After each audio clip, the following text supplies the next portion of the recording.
Good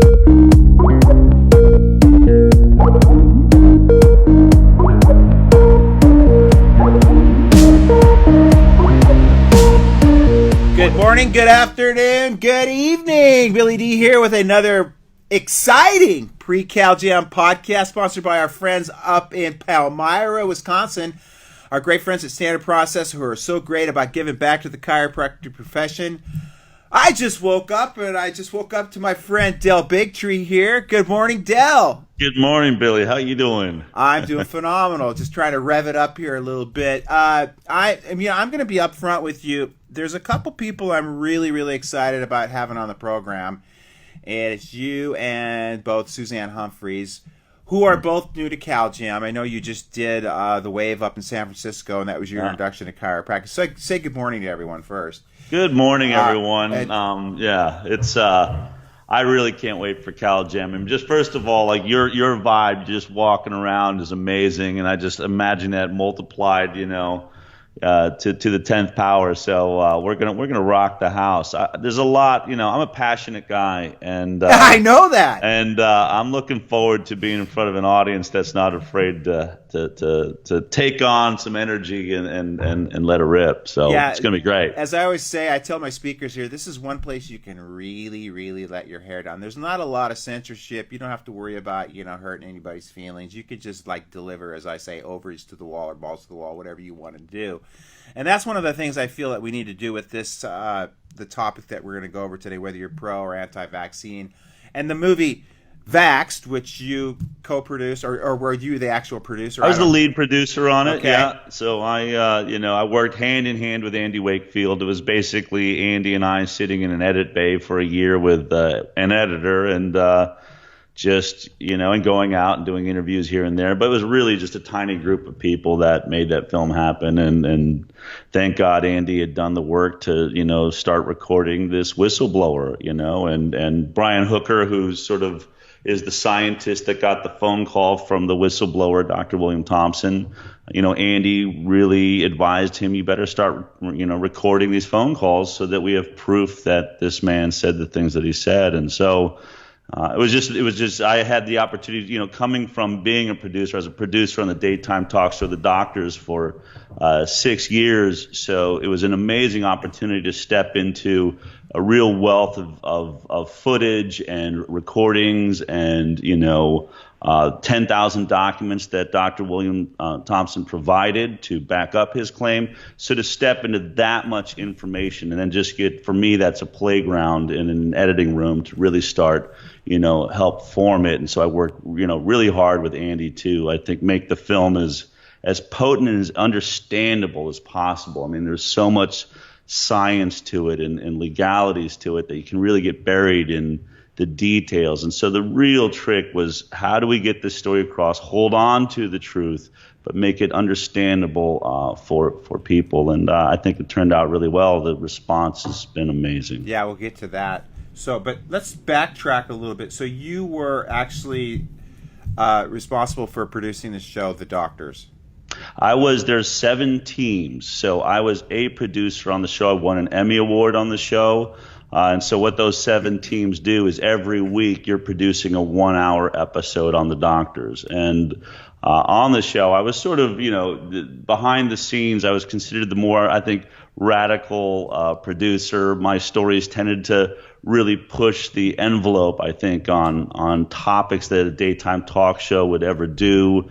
I challenged I was always fascinated by stories where I think industry really oversteps. So I think wherever you'll find several $billion, you usually find a company that probably isn't taking citizens as its first priority. And do you mean money be the first priority? I mean money being the first priority. I don't know where that cutoff line is where you lose humanity, but somewhere in the billions and trillions of dollars in an industry, Monsanto or Merck or any of these companies, I tended to really decide when I think something egregious was happening to do a story on The Doctors. And luckily, I had enough success on the show that they really gave me the reins to, I did a story when the World Health Organization ruled that glyphosate, the product in Monsanto's Roundup that sprayed on, over 90% of our crops here in America when the WHO ruled that that was probably carcinogenic to humans, which doesn't sound that strong a statement, but it's actually the second highest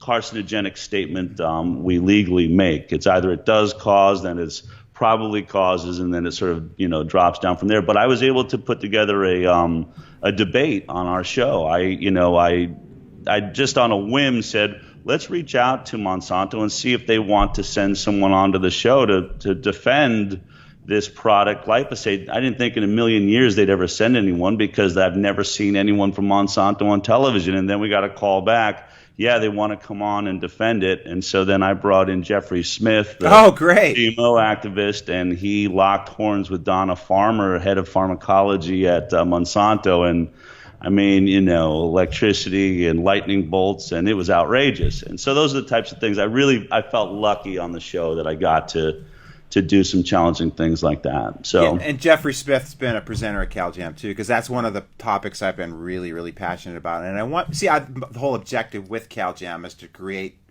greater awareness on a lot of issues. Now, did you ever bring up this vaccine question with the team with the doctors? Yeah.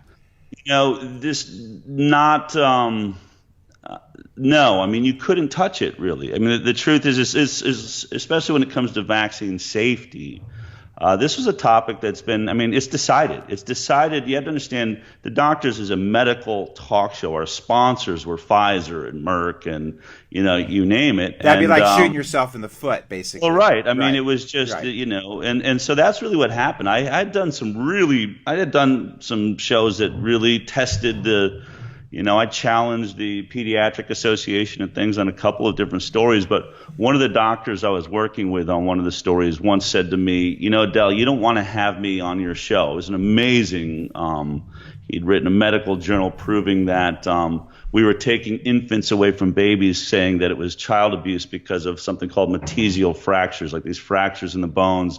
He had proven that these fractures could come from vitamin D deficiency or rickets, really. So an amazing story. Took me about 3 or 4 months to put together. But he said to me, Del, you don't want me on the show because I'm considered a quack. I was like, what do you mean? He's like, if you go online, you'll see I'm one of these doctors that actually believes vaccines are causing autism. And I said to him, it's interesting, David, I'm open to any story, and certainly but you have to know we can't touch vaccines, autism, any of that because it's been so decided. So I told him, let me tell you this. But decided by who?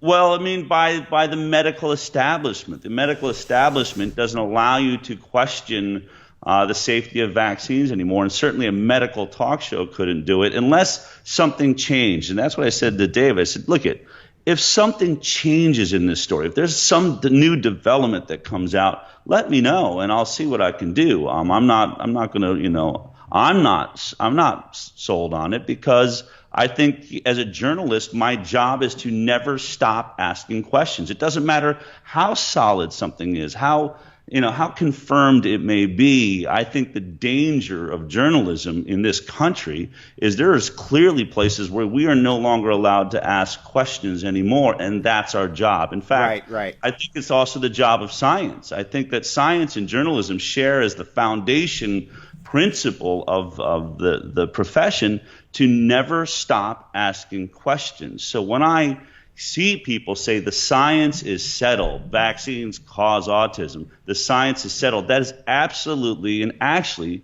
factually the least scientific statement you can make. Science should, its hair should stand up on the back of its neck when it hears itself saying the science is settled. So I'm always about... You meant that vaccines don't cause autism. Correct. Right. That vaccine, anything in science that we say it is settled, vaccines don't cause autism. I happen to believe global warming is an issue. I happen to believe it too. That human beings are playing a great role in that. But I would never, even in the strength of my statement, say the science is settled. Human beings are causing global warming. I still constantly investigate my own perspective. I don't think you can ever believe we're so right that we stop asking appropriate questions. We don't look any deeper because things are going to change. Yes. All right, so I just bumped into you. You were in Nashville, which was like a one of those meetings of the planets there, and I was, I go, dude, there's Del Bigtree over there. I'm gonna go up and say hi to him. Probably freaked you out a little bit because you didn't know who the hell I was, probably. No, I recognize All it. right, yeah, but you know how it is when you're around people all the time. You go, "Who's this crazy man over here?" It's kind of, you get pounded by your aura, man. It's like that's what it is. You just have to accept that energy beating off of you for a second. All right, cool. But and I didn't realize that you have some skin in the game here, as I said on that previous interview that we did. Now, have your kids been vaccinated at all? I can we discuss don't like that? to talk about my child's vaccine, but right. I will say this. I will say that I am not continuing in the vaccine schedule as it exists from here on out. And because of that, I've taken my kids out of school because I'm now homeschooling because I live in California where, we've lost the right to decide what's right for our children. I think it's a horrific terrifying step in a democracy to see the law SB 277 that just passed in California. So I'm not taking any risks. I took my kids out of the system while I fight to bring sanity back to California and hopefully the rest of the nation watching California and say, look, there's no good can come from handing your children over to the state, handing your children over to the government. That is not anything that I think our founding fathers dreamed about. And, what I say to people is I don't care where you are on vaccines. If you believe in vaccines, I'm not here to take that away from you. What I believe in is choice, that we all, live our lives. Some of us go to chiropractors, acupuncturists. Some of us go to doctors every other day. I mean, you are allowed to raise your kids the way you were raised, the way you believe. And I can't imagine why a sane society would ever allow the government to inject their children with whatever they want, whenever they want, however they want. You don't have to be a conspiracy theorist. What you have to be is a historian. Right. When has a choice like that ever worked for a society? It's total insanity. It's a total handover of freedom and democracy. And so that's really what I feel like I'm fighting for. I feel like I'm fighting for freedom, and vaccines just happens to be, I think, the forefront and the most sort of realized misstep we've seen in this country in my lifetime. So maybe what I was alluding to is you weren't a staunch anti-vaxxer before you got introduced to all this information, is what I'm trying to say. No, I wasn't. Say that was a staunch anti-vaxxer. In some ways, I wouldn't say I'm a staunch anti-vaxxer right now. I'm pro-science. I mean, the real truth is I believe in science. I get excited by science. I get excited by medical advancement. I mean, I really enjoyed working on the Doctor's Television show. It was one of the greatest jobs I've ever had. And that's because there's amazing, brilliant minds figuring out less invasive ways to heal us, to, deal with the body. I mean, I find it all fascinating. But what I will tell you is this. The science behind vaccines is so incredibly flawed that if any other scientific department really investigate themselves. In fact, that's why I think Vax, the film, has more success with scientists and doctors that actually sit and watch it than just your average person. Of course. Anybody that has critical thinking.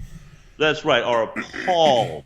They come up to me saying, I cannot believe that that's how the science has been handled behind vaccines. So the truth is I want vaccines. For people that believe in vaccines, I want them to be safe as they believe they are, as safe as they've been told they are. And that is not the case. So whether or not I vaccinate my kids the rest of their lives, for those that are vaccinating, I just want those people to know I'm fighting for you too. I want those to be safe. I want them to be tested for safety, just like Grandpa's Viagra is being tested for his safety. It's not the case, and I'm going to fight to make sure that vaccines are tested just like drugs. And the fact that they're not, I believe, is criminal.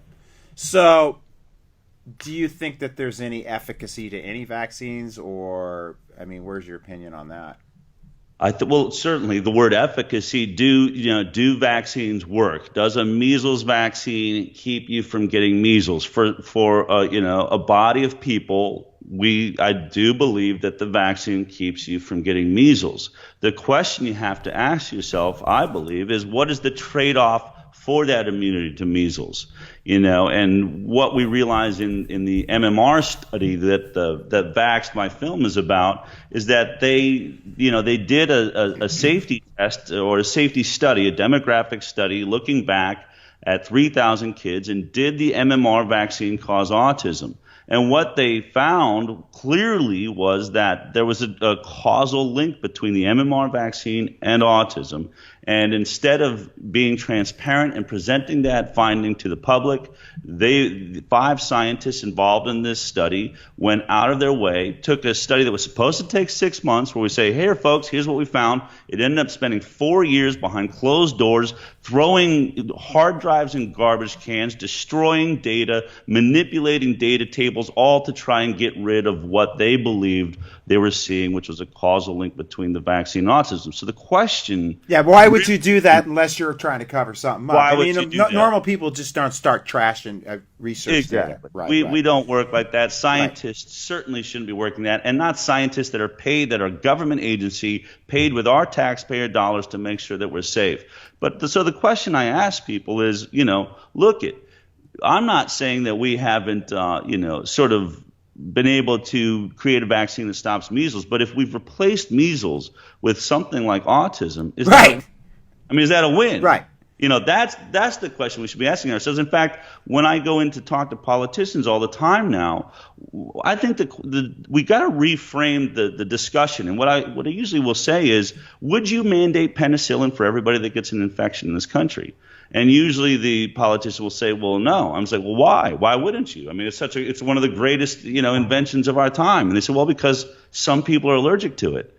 And I'll say, exactly. Right. You do realize that vaccines are no different. I mean, we have never, ever been able to create a product that could be injected into a human being that someone's not allergic to. Not one. Right. There's never been anything safe enough to inject into everybody without someone having a reaction. In fact, one step further, we have never found a piece of food on this planet that someone is not allergic to. So the discussion is not, are vaccines safe? The discussion, we know that it's impossible to say they're safe because that goes against scientific reason. Right. The discussion then that we now have to have is, how safe are they, and what is the casualty of vaccines, especially since you're forcing them upon people in a society where some people are going to have, basically allergic reactions. Some will die. And so what I always say is, what is the acceptable casualty? That's the discussion we should be having. Don't tell me I'm crazy or I'm a tinfoil hat wearing flat earther, because I want to get down to the nitty gritty. How many kids are being destroyed by these things? And is that an acceptable casualty to protect ourselves from measles, which when I was a kid was a Brady Bunch episode. Exactly. Everyone in the family got it, and we were giggling ourselves stupid over, this trivial childhood disease. Right, and that comes to, I was thinking this last night. I was in that frame of mind last night. I went to Star Wars.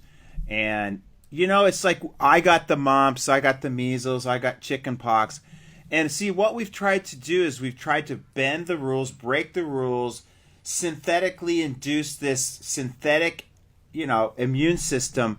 And the reality is, I think it's important for us. It's just like your immune system is like a Super Bowl team, as I put it, and it needs to have some challenges, and it needs to have challenges that are introduced naturally, not artificially, with all the chemicals that are involved. Again, maybe the premise has some validity, but it's the chemistry involved in the vaccines that has such a damaging effect.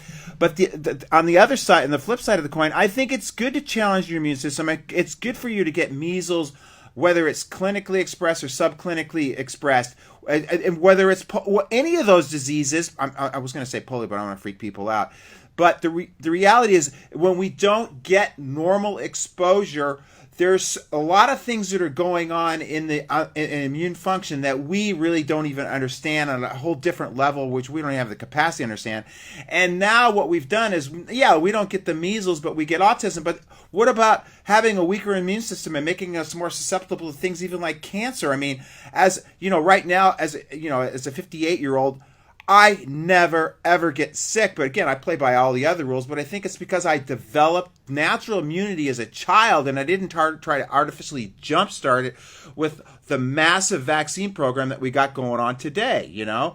And again, one of the other things you touched on, or you didn't touch on, but it's like this whole BS thing with herd immunity. Where is there any science to that? I mean, what they're trying to do is get the whole pro-vax group against those of us. I don't want to call us anti-vax. I don't want to be anti-anything. I want to be a pro-health movement that works and works with the powers of the universe and things that are already ingrained in our DNA, and not trying to bend and break those rules. There's no way you can do that stuff without having the negative side effects of all autism, the ADHDs, the asthma. I mean, you're looking at just autism's one thing. Look at all the other stuff that it creates. You know, absolutely. It's just, you know, and like, what is wrong with getting the measles, man? I mean, it's like. Yeah, or chickenpox, or you know. I mean, Jim. Yeah, I mean, chickenpox is even more ridiculous, you know. And I mean, you got to look at, you know, how does life work? You don't get muscles by sitting around and watching people exercise. And look at the people that try to get muscles. Right. Look at the people that try to get muscles without doing the work and going through the pain and making their body fight, you know, the muscle tension and the soreness. You inject things into your body to get those muscles. It ends up destroying your body, you know.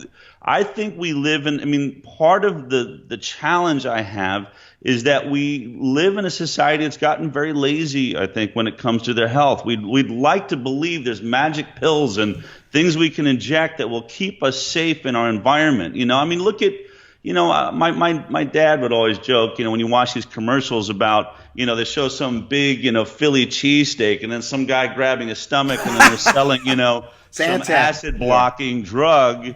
And, you know, your body's telling you, don't eat the damn Philly cheesesteak. You know what I mean? Like, we don't need science to tell us what our body's already telling us. If you're having to take a drug to get through a situation, maybe you need to listen to your body and do what's right, you know, drop that type of food out. But we don't want to. We want to just push through. We want weight loss that comes easily. We want a pill that can take our weight away. You know, everything is a drug, and you can tell, obviously, they're making fortunes off it because of the amount of commercials now that control the media system. I mean, we're in a very, very dangerous place. I mean, I'm positive because I think that the mentality is shifting around this, but there is a pharmaceutical takeover of the government of the United States that is so clear and present and alarming that, you know, I just keep saying, folks, we have got to wake up, and we've got to wake up soon. I mean, what I say to people, wherever you're at, please, you must hold on to, just give me a little bit of skepticism for a second. Right. That the arguably one of the richest industries in the world, the most powerful lobby in Washington pharmaceutical is now spending twice as much money as oil and gas. That should scare you. That should really scare you. You have to ask yourself, what do you think they're doing in Washington? Right. Fighting for your health? That is not what lobbies do. Lobbies are there to make their, money, the primary goal. And so when we have an industry whose goal is, and this is when people say, oh, you're a conspiracy theorist. I'm not a conspiracy theorist at all. In fact, I think the pharmaceutical industry has been totally honest with us that they're out to make money, and they're making it by the truckloads. And, and with vaccines, they have a system now where the government is not asking them to test them with the same thorough, rigorous standards that drugs are tested. That's not their fault. That's our fault. That's our government's fault. We took liability away from the pharmaceutical industry. We said we love these things so much that we don't want you to get sued when some child dies from it. We're going to make that the taxpayers' deal. We're going to just fund, and so we took away liability. We did that. The pharmaceutical industry didn't do that. But what happened the moment we did that? The vaccine program explodes from 4 to 10 vaccines into what's now 72 doses by the time a child's 18 years old. We did that. There's no conspiracy. They brag every day how they're now making more and more billions and billions of dollars off of their vaccine program. So it's not a conspiracy. The question is, are we going to make them start testing these things? Are we going to hold them accountable? Can you imagine any corporation having a product that can't be sued when it hurts you? Can you imagine an auto industry? Especially something that you're injecting into infants, man. Come on. I mean, it's just, how hard do you have to work to get people to go, to turn on alarms somewhere? I just think a lot of people are so glossed over anymore that they just can't even think anymore. I mean, with TV and how they've just been brainwashed over and over. And then when you try to introduce these concepts, they're so ingrained in that way of thinking that it just goes 180 to everything that they've been brainwashed. What about like with this whole thing with SB 270? Do you think that there was... I mean, why did they pick California? Why is it that, I mean, we're seeing more and more resistance and more people waking up to vaccines? Do you think it's just maybe an act of desperation to maybe just keep this boat afloat? Or, I mean, do you think truly in their hearts that they really feel that strongly that vaccines have such great efficacy that it has to be mandatory? Or for my perspective is I'm starting to see that we are winning the game because more people are getting on board, and I feel that this is their... And why did they pick California? Because California seems to be a state where people, do more research. They seem to be more into health, and people are... I think it's a state where people would be apt to less vaccinate. Yeah, it was really shocking. I mean, I grew up in Boulder, Colorado. I'm a progressive liberal my whole life. California seemed like this utopian society of health. We're fighting to label GMOs, and you're like, geez, I mean, what could possibly go wrong here? And to think that this would be where the pharmaceutical industry would really stake its claim and begin its push across America, I don't think anyone really saw it coming. And it's been a real investigation of mine. How did that happen? And how is it that the same progressive liberals and environmentalists that, fight to keep, chemicals out of our air, out of our water, out of our food, seem to have no issue with chemicals being injected directly into our bloodstream? I mean, the disconnect is fascinating, and it's scary. I think what I believe has happened in my now traveling the nation, and I think you're right. I think that even the AAP admitted this year they sort of have always avoided this bullying that doctors do with their patients. They actually came out behind it and said, yes, bully your patients now, kick them out of your practice if they want to spread their vaccines out or question you at all on the validity of vaccines. Go ahead and kick them out of your practice. So it was a real step towards bullying. And they said themselves, because we now have 1 in 5 parents Exactly. wanting to spread out or, on some level alter the vaccine schedule. That's 20%. Right. That's 20% of parents, and that's what they're admitting to. I'll tell you, traveling the nation, I think it's even higher than that if you ask the right questions about where people are at. I don't think people want the government, injecting them with things that they don't know what's in them and having no choice in the matter. But how did it happen in California? Here's what I think is going on. But do you think the system's rigged at all, too? I mean, of course it is. Yeah, of course, kick it. I mean, of course it is. I mean, of course. We've never seen a vote like what happened in California. Right. It wasn't like people were unaware that this was happening in some room. They couldn't hide it. I don't think they knew what they stepped into. But there were thousands of parents in I was there, and there was the biggest resistance ever that they ever. And the news couldn't even hide it. I mean, it was massive. It was clear that people did not want this. And at one point, they even had a vote that they knew they had a sense they were about to lose, and they said, let's table this today. Let's stop. Let's not have the vote. And then they removed somebody. One of the no votes that we knew was in there was removed from the council that was going to be doing the voting. I mean, so it's really scary. You see that the money in these politicians' pockets from pharma is massive. But here's what I think's happening. I think that, my sort of overall perspective as far as I don't like this being, it should not be a partisan issue, but it kind of does fall into some party lines. And what I believe is happening is I think the Democrats and the progressive liberals, the Democrats consider themselves now to be the party of science. And the Republicans are the party of religion. And that seems to be where this sort of divide happens. And it's the only way I can explain why Democrats will scream and yell about lobbies and taking money and Citizens United and all these things that I thought we were all fighting for, So they don't want to take money from Exxon, but they have no problem taking money from Merck or Pfizer or Sanofi Aventis because that's science. Right. And I think that's where the disconnect. That's where I try to talk to people that it's not science. This isn't like global warming. First of all, here's the similarities. Global warming, the mass body of scientists say it's happening. Mankind's causing, global warming. Just like with vaccines, the vast body of science says that vaccines are safe and effective, and it's the way that we should be treating our bodies. But the difference is this. I can't find a financial interest behind the global warming. I don't see some industry buying the science like tobacco did. What is to be gained? Who's making money off of a global warming, scientific discovery? Whereas I can see $1 trillion industry making more and more money every time a scientist says these things are safe.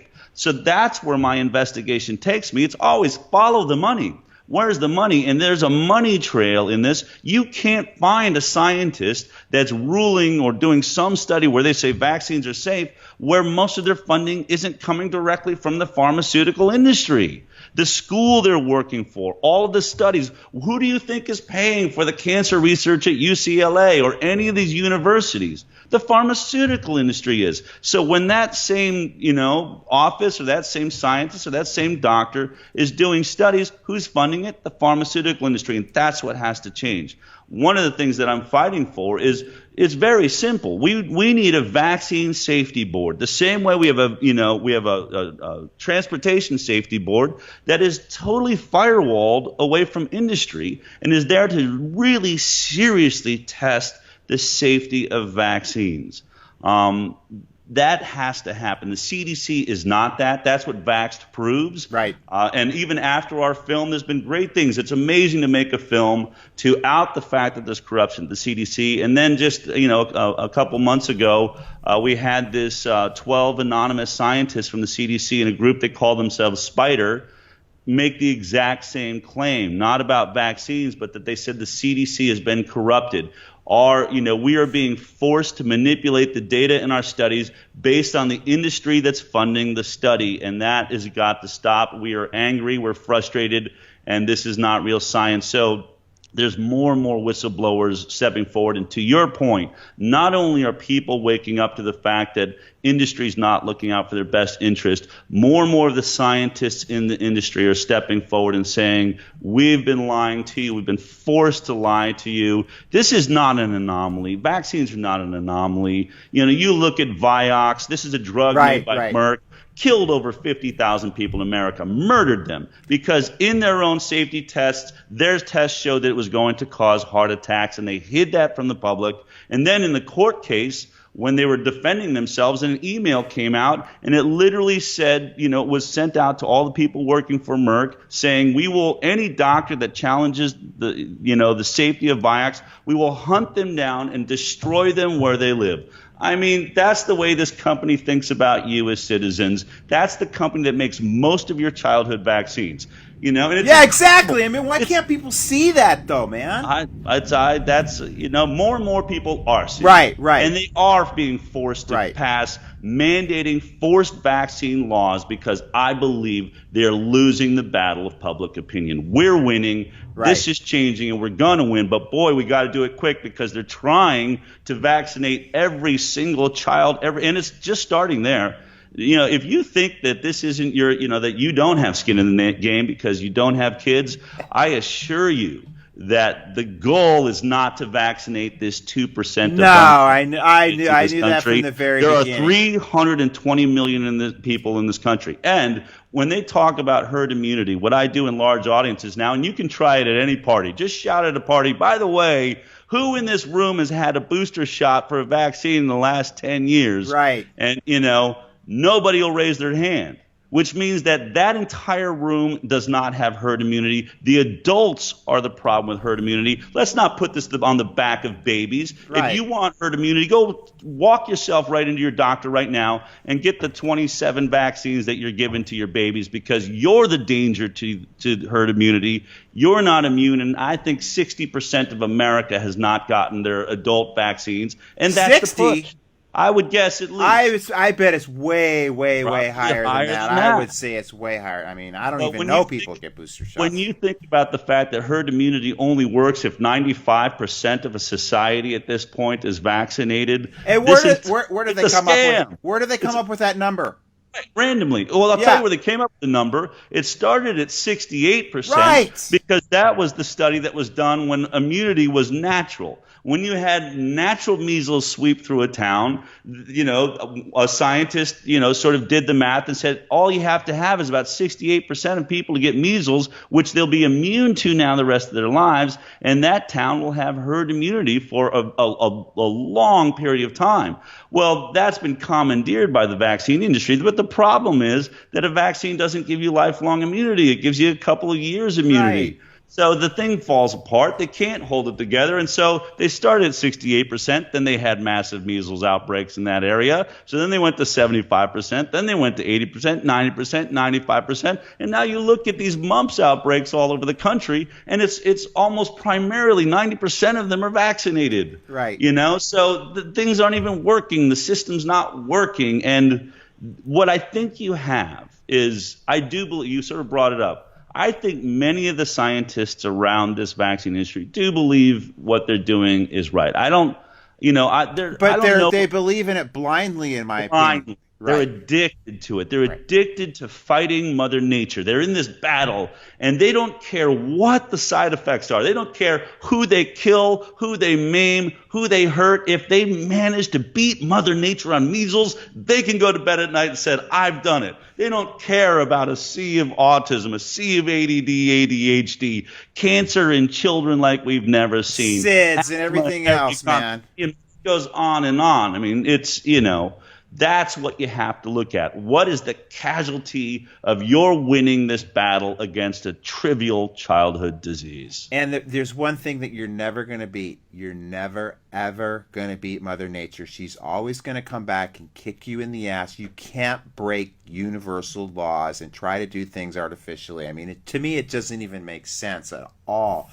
All right, so we're going to wrap this thing up because I know you're a busy man. You got to get out there and fight this big war, but I'm really stoked that you're coming out to Cal Jam with a little extra.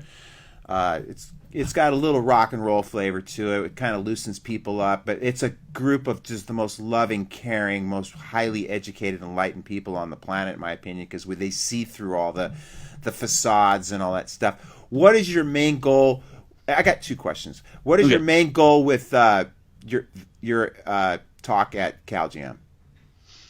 If you'd asked me that 3 weeks ago, it might have been different. I mean, it might have been. Yeah, isn't that weird? You know what I mean? But the truth is this thing is a moving target. It's ever changing.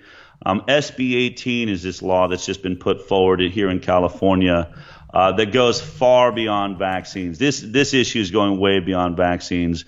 We are talking about a law that they've painted it in this beautiful picture, a children's bill of rights. Right. Well, who wouldn't want children to have rights? I mean, this is what we're up against. Hey, I work for these people. I worked for Merck. I worked for Pfizer. I wrote for those guys. That's why I'm their worst enemy. I see how they paint this stuff. But a children's bill of rights, people have to understand what this is the state takeover of children. This is taking the parent out of the equation completely. What it's saying is that we are going to decide what the standard of care for a child is, and we're going to call that their Bill of Rights. And if you don't live up to that, if you don't play by those rules, then the state now has control over what to do with your child. even take them away. So think about it. That goes into diet. If you're a vegan, you're a vegetarian. I mean, hell, if you eat too much McDonald's, you better look out, because the government could walk in there and take your child away from you because it's not the standard of care that's been set. Or how about if you don't want to put your child on Ritalin, that maybe you want to try some dietary changes or more sleep at night, or, even changing schooling techniques for teachers, the things that we used to do when our kids had trouble in school. Now some nurse says your kid needs to be on Ritalin. Can you imagine living in a place where you have no choice in the matter? It's unbelievable. The standard of care for your child is they need to be on a drug, and then that's where we're going. 1 in 4 kids is leaving elementary school now on a drug they will be on the rest of their lives. Yeah, so, and who's done the long-term studies on that kind of effect? Oh, my God. I mean, we literally have a whole generation of kids going into college right now. Watch these college students right now, because this is the brand new, these are the ones that have been eating glyphosate their whole lives, right, been vaccinated out their eyeballs, and are all on, either the men are on, taking methamphetamine so that they can focus, or the girls are on antidepressants. Right. Why is that? I believe that there's a neurological injury there in many of the cases. Other cases, maybe you just needed some discipline, or maybe we just needed to focus. I mean, it goes across the board. But what am I going to talk about? I don't know where we're going to be in a few weeks. But, obviously, to me, I'm passionate about freedom. I'm going to be talking about freedom, medical freedom. Nobody's allowed, as far as I'm concerned, you're allowed to believe in vaccines. But think about what that is. I mean, vaccines, okay. So what you're saying is that you believe that an industry that makes billions and billions of dollars off of a product, there's no way that they could be lying to you. Even though the same companies that make those vaccines have been caught lying and killing people with drugs, you think vaccines are somehow cushioned from that disease. It's like this. It's this holy water that you don't ever want to question, man.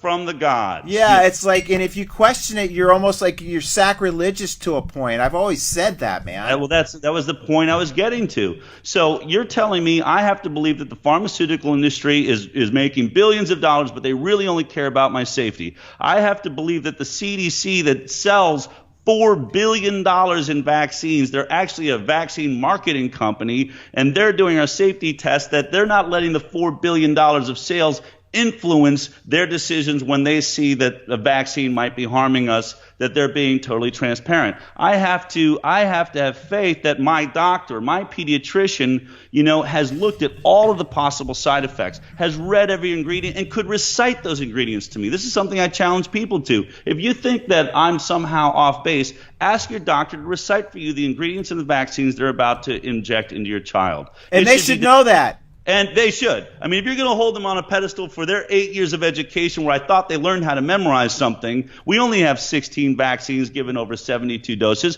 Why can't they memorize those ingredients in them? I mean, my mechanic can tell me every single part of the engine he's working on. Right. The chef down the street can tell me every single ingredient of the 100, products they have on their menu. But my doctor can't tell me what's in the thing being injected in my babies. But my point is I have to have faith that lack of judgment from that doctor, that lack of thorough investigation is not affecting my child. I have to have faith that all of these things are out for the best interest of my baby. And you know what I say? With that amount of faith that's necessary, let's call this thing what it is. It's a religion. It's a religion. And I live in the United States of America, and we have a freedom of religion here to believe and do what we say and what we believe, and to raise our kids in that religion. If your religion is pharmaceutical, then you can bow down to that altar and I will support you. Right. I happen to not bow down to that altar because my altar is science. Right. And science is not happening. That's what we're going to talk about. Right. And that religion is based in scientism, not science. Correct. Right. Last question. What percentage of people that come to your show are the skeptics, the ones that, are not on board with our message? And what percentage of those people do you actually turn around? I mean, do you get a lot of pediatricians that come to the show, or people from the medical industry that want to come check it out? I just don't know how. So a lot of those people just don't want to hear anything that goes against what they've been brainwashed to believe in their curriculum? Yeah, I mean, I don't know. It may be impossible to give you the number. What I can say is Just this: your gut feeling. I mean, do you get? well, I'll tell you, when we started the tour on April 1st and we screened in one theater that slowly spread across the nation, we've now been in over 600 cities nationwide. When we first started out, it was mostly vaccine injured families. One night early on, I said, will everyone with a vaccine injured child please stand up? And three-quarters of the audience stood up. I mean, it was like getting punched in the chest. I was not ready to expect that. But over time, over the months, more and more young people, pregnant women, young couples were coming in saying, I knew nothing about this, but because this story has gotten so much attention, I came and, this movie just blew me away. And I can say this, every single night, well, virtually every single night, at a Q&A of a screening, a doctor or a scientist, and sometimes several, will come up to me, and they all say the exact same thing. They say, Del, I came to this theater kicking and screaming. I was dragged here by a relative or a patient, and I didn't believe any of this. And this movie just changed my mind. And I have yet, in the 7-8 months of traveling this country, I have not had one doctor walk up to me after a screening and say that film's a lie. Right. They can't do it. No, I know. It's all based in fact. There are real people, and I say this. If I'm lying, subpoena Dr. William Thompson. Exactly. Subpoena him. Bring this whistleblower forward. When have we ever said, oh, we've debunked a whistleblower without giving him a day in court? Can you imagine if we'd done that with the Wygan, the vaccine, the tobacco whistleblower? Hey, man, we debunked him. You don't need to hear from him. We're not going to have him in court. Right. I mean, easy to do that. What did people think? The pharmaceutical industry say, all right, you got us. CDC, you got us. Okay. People literally say to me, well, the CDC says it's a lie. Well, of course. So, one of the things that we're really pushing for is I'd like to see a national debate. I'd like to see scientists like. But that won't happen either, probably. It won't. But that should bother people. That right. Dr. Sherry Tenpenny, Suzanne Humphreys, we'll put them out on television to debate our side of it. If you believe in vaccines, I mean, certainly can't you win that argument? If this is about science, you should be able to win this argument. What are you afraid of? Right. We're not afraid. Hey, so how was it in Australia? I didn't go to Australia. They were asking me to go, and through enough sort of discussions about it, I actually got nervous about safety there. Right. There are people getting beat up over this issue there, and then what really sealed the deal for me was when I was talking to one of the people that are trying to promote the film out there. They said, and there is that, because I was going to bring my family. I've wanted to see Australia my whole life. I've never been there. I was like, oh, this would be a great opportunity. Do some screenings, take the kids out to the outback, But they said there is the possibility you could get detained at the airport and they can force vaccinate you, because even though they're trying to pass that law here in the U.S., they haven't. In Australia, we have that law. So they could grab you, force vaccinate you and your kids, and that's when I said, okay, I'm not going to show up, not right now. Right. But what's interesting there is they're even in a tougher spot than we are. They set up some screenings and they get bomb threats, and then the theater shuts it down. So the way they're having to screen in Australia is you sign up and you pay for your ticket, and then they only announce to you in an email where the film's going to be shown 1 hour before. Isn't that unbelievable, man? Fact that they consider themselves a free country, that's where we're going. Right. This sounds like science fiction. What are we talking about? It sounds like 1984 all over again, bro. I mean, it's the writing's on the wall, but I don't know why people just can't see it, man. Well, I hopefully enough do in time, because I do think there's a ticking clock here. And people ask, what's the next movie you're going to make? I love making films, but frankly, we don't have time. Right. I don't think we have time. We are under a full-fledged assault. Every state is coming under fire. Laws trying to take away exemptions and the ability to choose what you do with your body and your child's body. But not if I can have any say in the matter. I'm dedicated to it. All right. God bless you, brother. Thank you so much for your time today. I know we could keep talking forever. Yep. On and on and on. We could even probably go deeper down the rabbit hole, but we'll keep it on the surface today. We'll talk about that maybe sometime in private. All right.